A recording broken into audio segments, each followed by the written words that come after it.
Om Shanti. Good morning. आज हम सुनते हैं 9/7/21 के मधुरमा वाक्य। आज शुक्रवार है। सबसे पहले तो हम बाप का शुक्रिया करना, फिर अपने ईश्वरी परिवार का शुक्रिया करना, क्योंकि सभी बाबा के सहयोगी बच्चे हैं। सबका शुक्रिया। आज बाबा ने कहा, बच्चे तुम बहुत तकदीरवान हो। बाप आए हमारी बिगड़ी को सुधारने।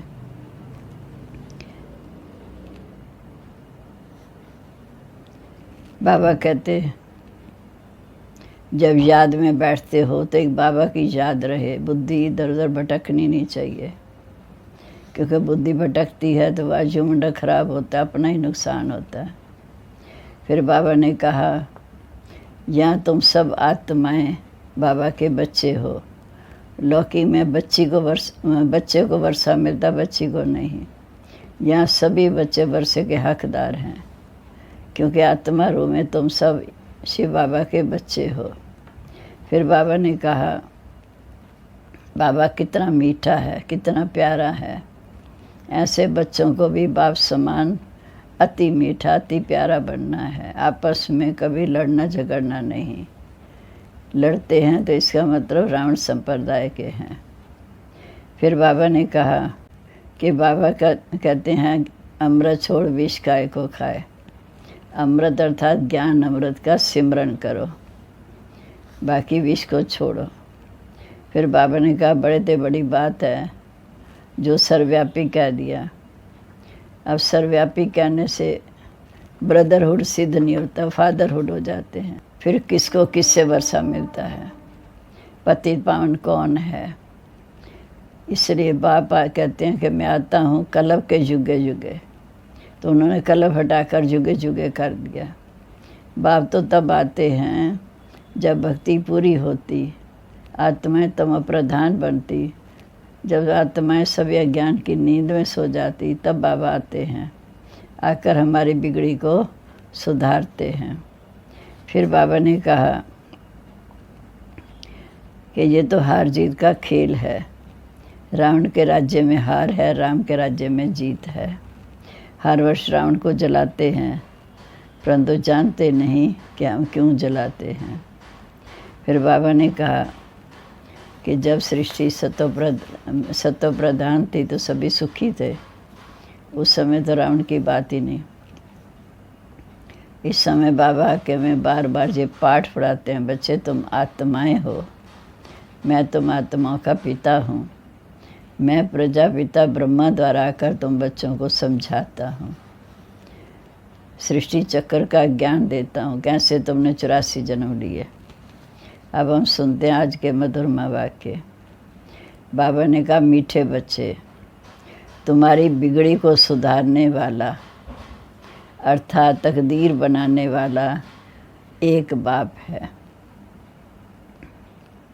जो तुम्हें नॉलेज देकर तकदीरवान बनाते हैं। प्रश्न है, तुम बच्चों की रूहानी भट्ठी का एक कायदा कौन सा है?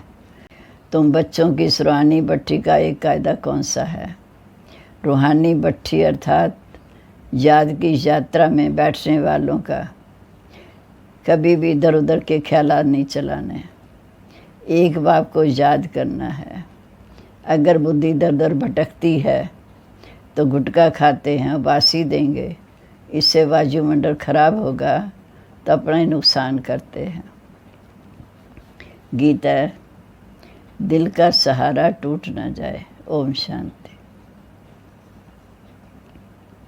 मीठे मीठे रूहानी बच्चों ने गीत के 2 अक्षर सुने। बच्चों को सावधानी मिलती है, इस समय जो भी हैं सबकी तकदीर बिगड़ी हुई है, सिवाय तुम ब्राह्मणों के। तुम्हारी अब बिगड़ी से सुधर रही है। बाप को कहा जाता है तकदीर बनाने वाला। तुम जानते हो शिव बाबा कितना मीठा, कितना प्यारा है। बाबा अक्षर बड़ा मीठा है। बाप से सब आत्मा को वर्षा मिलता है। लौकिक बाप से बच्चों को वर्षा मिलता, बच्ची को नहीं। जहाँ बच्चा बच्ची सब वर्षे के हकदार हैं, क्योंकि आत्मारों में सब भाई भाई हैं। बाप पढ़ाते हैं आत्माओं को, अर्थात अपने बच्चों को। आत्मा समझती है हम सब ब्रदर्स हैं। बराबर ब्रदरहुड कहा जाता, एक भगवान के बच्चे। फिर इतना लड़ते झगड़ते क्यों हैं? सब आपस में लड़ते रहते। अनेक धर्म, अनेक मत है। मुख्य बात तो ये समझाई जाती है। इतना आपस में लड़ते झगड़ते। ऐसे बहुत राजाओं ने लड़ाई की, काम के लिए भी बहुत लड़ते हैं। कितना खुश होते। कोई के साथ दिल होती तो मार भी देते। काम मां शत्रु है, बहुत नाम रखे हैं। इसलिए कहा जाता, अमृत छोड़ विष काहे को खाए। क्रोधी को क्रोधी कहेंगे, लोभ वाले को लोभी कहेंगे। शास्त्रों में अमृत नाम लिख दिया। दिखाते हैं सागर मंथन किया तो अमृत निकला। कलश लक्ष्मी को दिया। कितनी कहानियाँ हैं इसमें। बड़े से बड़ी बात है सर्वव्यापी की। गीता का भगवान कौन, पतित पावन कौन, प्रदर्शनी में मुख्य इन्हीं चित्रों पर ही समझाया जाता है। पतित पावन ज्ञान का सागर, उनसे निकली ज्ञान गंगाएं या पानी की नदी या सागर। कितनी अच्छी अच्छी बातें बाप समझाते हैं। बाबा कहते, मीठे बच्चे, तुम्हें किसने पावन बनाया? बिगड़ी को सुधारने वाला कौन है? वह पतित पावन कब आते हैं? एक खेल कैसे बना हुआ है ये कोई भी नहीं जानता। बाप को कहा जाता है नॉलेजफुल, ब्लेसफुल, पीसफुल। गाया जाता बिगड़ी को बनाने वाला एक बाप। ये तो समझ में आता है ना कि बराबर रावण हमारी अवस्था बिगाड़ते हैं।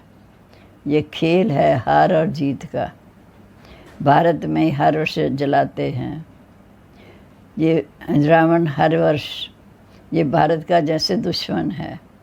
उनसे पूछो कब से जलाते आए तो कहेंगे ये तो अनादि चला हुआ है, जब से सृष्टि पैदा हुई। तो वास्तव में ये रावण का राज्य तो द्वापर से चलता है। शास्त्रों में जो पढ़ा सत सत करते आते। मुख्य बात है ईश्वर को सर्वव्यापी कहना। बाप ये नहीं कहते ये किसकी भूल है, कहेंगे ड्रामा की भूल है। हार जीत का खेल है। माया से हारे हार, माया से जीते जीत। माया से कैसे हार खाते ये भी समझाया जाता है कि पूरा आधा कल्प रावण राज्य चलता है। एक सेकंड का भी फर्क नहीं। राम राज्य की स्थापना, रावण राज्य का विनाश। अपने समय पर हर बात एक्यूरेट चलती है। सतयुग में तो लंका होती नहीं, वह तो बुद्ध धर्म का खंड है। पढ़े लिखे की बुद्धि में रहता है कि लंदन इस तरफ है, अमेरिका इस तरफ है। पढ़ाई से ही बुद्धि का ताला खुलता है, रोशनी आती है।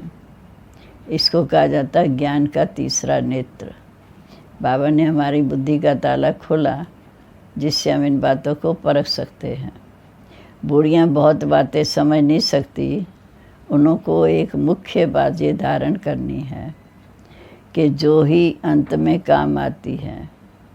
मनुष्य शास्त्र तो बहुत पढ़ते हैं, पिछाड़ी में एक ही अक्षर कह देते हैं कि राम राम कहो।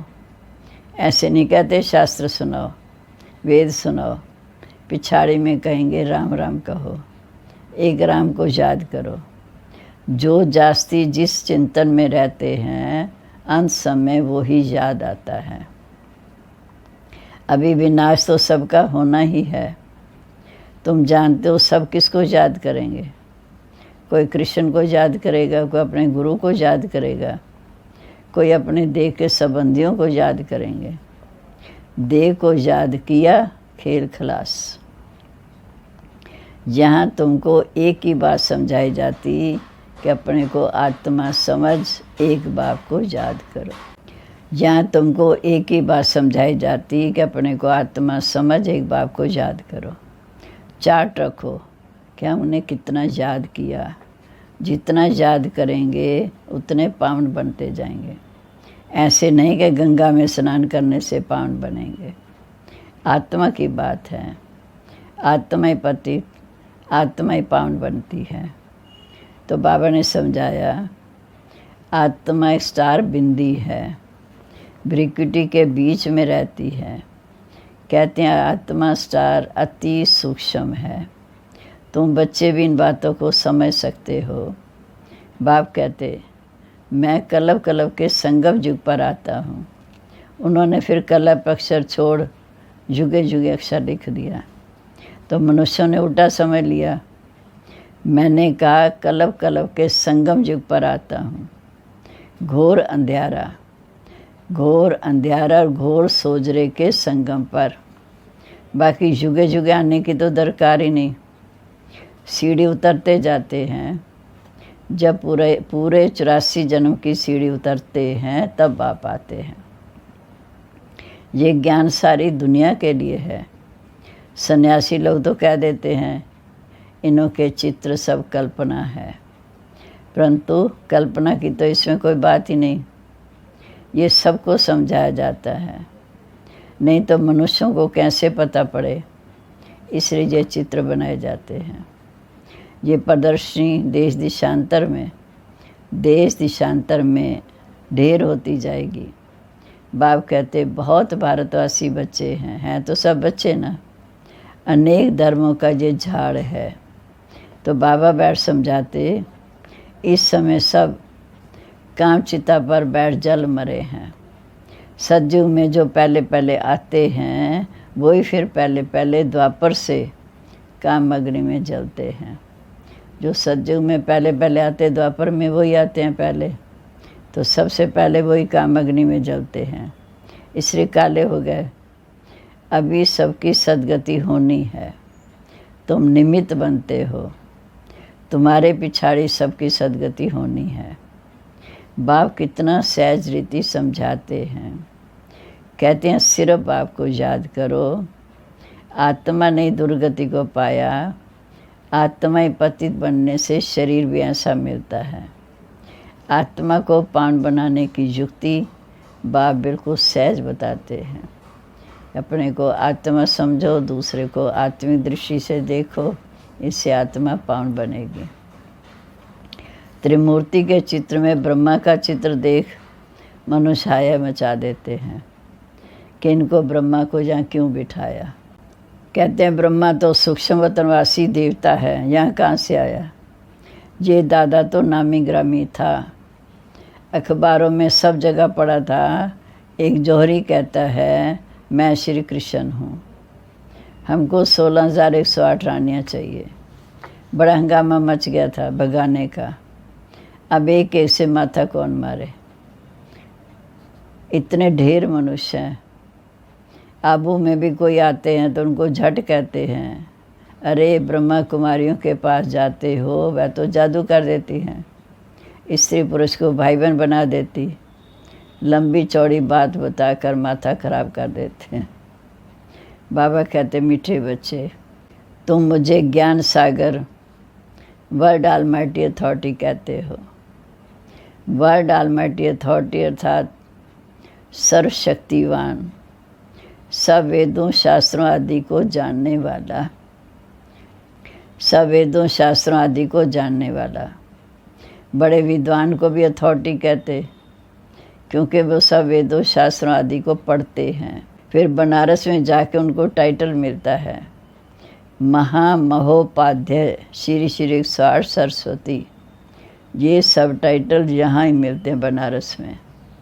जो बहुत होशियार होते हैं उनका बड़ा टाइटल मिलता है। शास्त्रों में जनक के लिए लिखा हुआ है, उसने कहा सच्चा ब्रह्म ज्ञान कोई हमको सुनाए।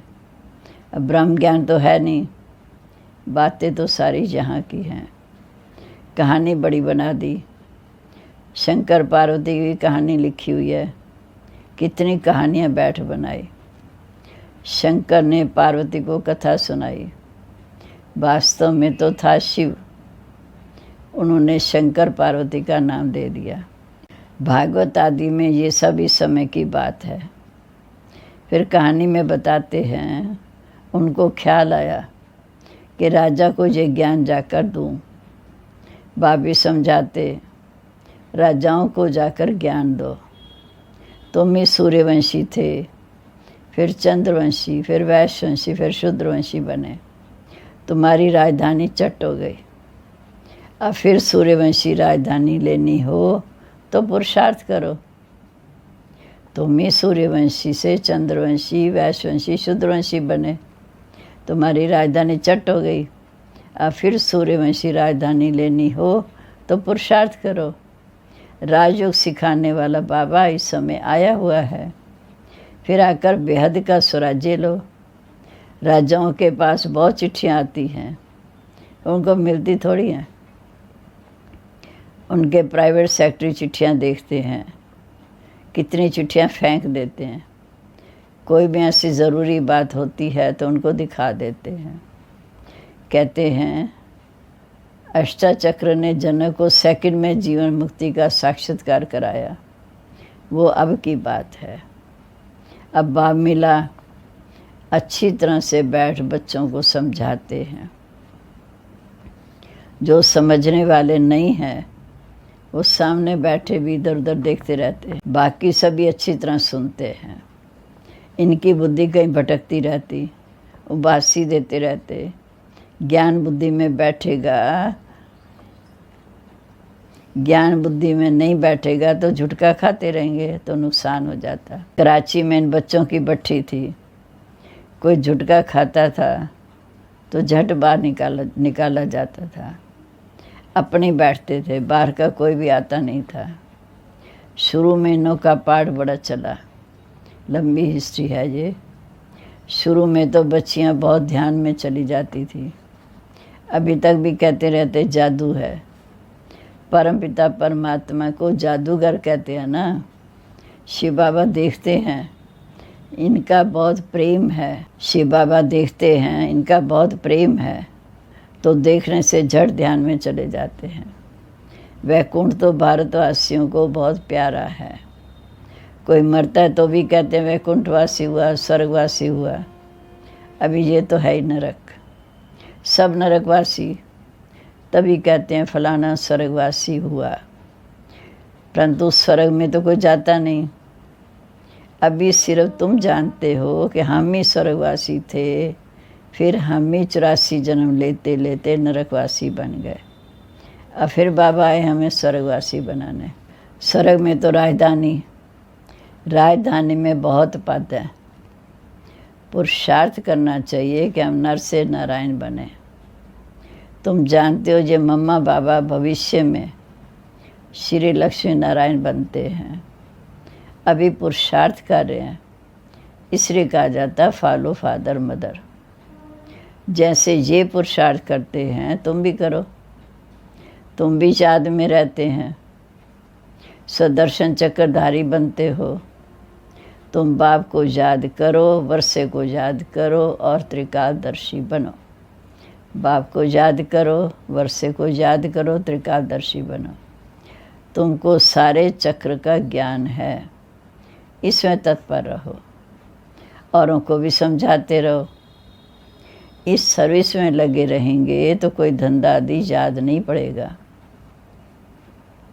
दूसरों को भी बाबा का संदेश देते रहेंगे तो कोई धंधा आदि याद नहीं पड़ेगा। अच्छा, मीठे मीठे सिकलदे बच्चों प्रीत, माता पिता बाप दादा का याद प्यार।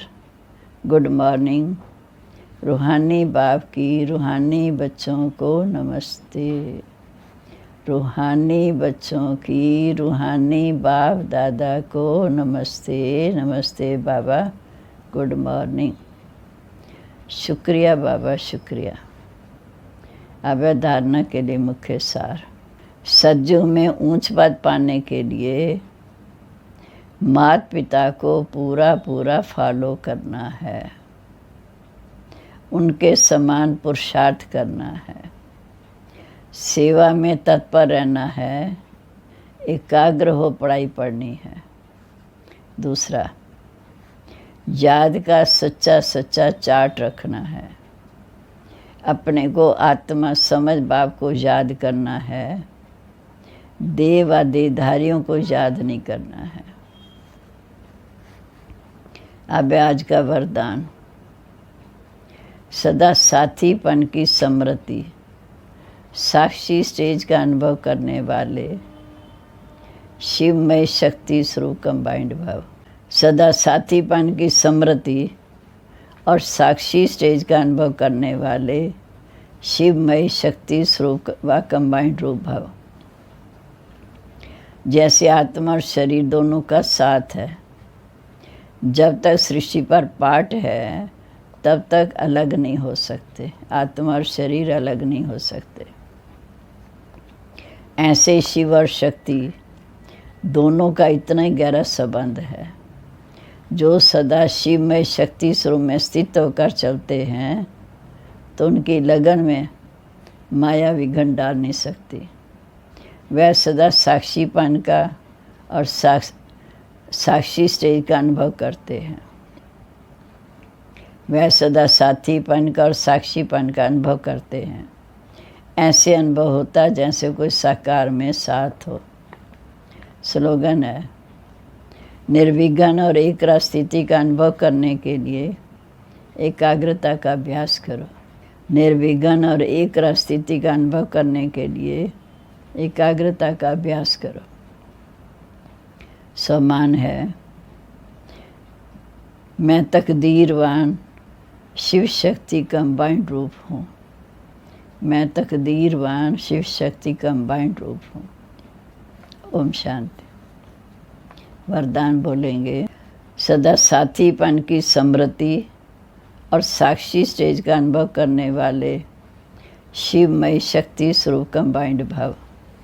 स्लोगन है, निर्विघ्न और एकरा स्थिति का अनुभव करने के लिए एकाग्रता का अभ्यास करो। सम्मान, मैं तकदीरवान शिव शक्ति कंबाइंड रूप हूँ। मुरली का सार है, तुम्हारी बिगड़ी को सुधारने वाला अर्थात तकदीर बनाने वाला एक बाप है जो तुम्हें नॉलेज देकर तकदीरवान बनाते हैं। प्रश्न है, तुम बच्चों की इस रूहानी भट्ठी का एक कायदा कौन सा है? रूहानी भट्ठी में अर्थात याद की यात्रा में बैठने वाले को कभी भी इधर उधर के ख्यालात नहीं चलने हैं। एक बाप को याद करना है। अगर बुद्धि इधर उधर भटकती है, झुटका खाते रहेंगे, वासी देंगे, इससे वायुमंडल खराब होता है, अपना ही नुकसान करते हैं। गीत है, दिल का सहारा टूट न जाए। ओम शांति। अब हम सुनते हैं, लगन की अगन को ज्वाला रूप बनाओ। अव्यक्त इशारे। पावरफुल मन की निशानी है, सेकंड में जहाँ चाहो वहाँ पहुँच जाओ। मन को जब उड़ना आ गया, प्रैक्टिस हो गई, तो सेकंड में जहाँ चाहो वहाँ पहुँच सकते हो। चाहे सूक्ष्म वतन पहुँच जाओ, चाहे मूल वतन पहुँच जाओ। अभी अभी साकार वतन में, अभी अभी परमधाम में, सेकंड की रफ्तार है। अब इसका अभ्यास बढ़ाओ। अब है दीदी मनमोहनी जी के माँ बाप के। बाबा के हर कदम के पीछे अनेक गुह्य राज हैं और संगम का हर पल कल्याणकारी है। जैसे पहले हमने कभी स्वप्न में भी नहीं सोचा था कि हमारा बाबा व्यक्त होगा, लेकिन हमने ड्रामा की वह भी नई रंगत देखी।